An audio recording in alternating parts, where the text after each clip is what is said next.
Are you ready? Well, the basics really come down to what power factor you're shooting, meaning if you're shooting a major power factor, something like a 40 or a 45, or if you're going to be shooting a minor power factor, which is typically a 9mm, or in some cases somebody may load a 40 Smith & Wesson to a minor power factor. The power factors determine how many points you're going to score on the various zones of the targets. And so on our paper targets in this sport, we have two basic targets. We have what we would call the classic target, which is this. And in the classic target, you have your A zone, which is for the most part, gets you the most points. You're going to get 5 points per hit, major or minor. Makes no difference. As you go out, and on this particular target, you have a C, or the Charlie zone. And for a major power factor, that would get you 4 points. Minor would get you 3 points. And then we have a delta, being the farthest away from the center.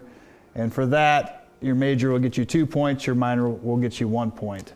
The idea being there with the minor power factor guns, you should be able to be a little more accurate. So you need, since you're dealing with less recoil, you should be able to get more points. And we also have a metric target. So on the metric target, it actually has a head on it. And because it has a head, it also has another zone, the B zone. Scoring goes the same. You still have an A, you have a C, and you have a D. Notice that there's also the head shot up here with another A zone. And so that's pretty much the main difference between the two targets. Again, 5, 4, 3, 2, and 1. And so the way the scoring works is it works on something called a hit factor. And at the end of a stage, your hit factor is the total points that you accumulated divided by the time that it took you to accumulate them.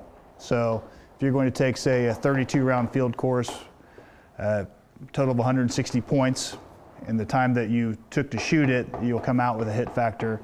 And it's usually something, between, could be something like a 3.4, could be something like an 8.2, but that is actually what your score ends up being for a particular stage. And then at the end of a match, the best way that I can explain it is if you ever took a high school chemistry class or something and everything was graded on a curve. Let's say that the best person in the class scored a 90 and then everything was graded on a curve. It's similar in a USPSA match. At the end of the match, the person in your particular division who got the best score gets assigned all of the match points. Mm-hmm. And then it is graded kind of on a curve going down from that. So you might see the top shooter is going to say, here's the match points, and that's 100%. So you're going to see additional shooters that are coming under him as shooting 85% of that.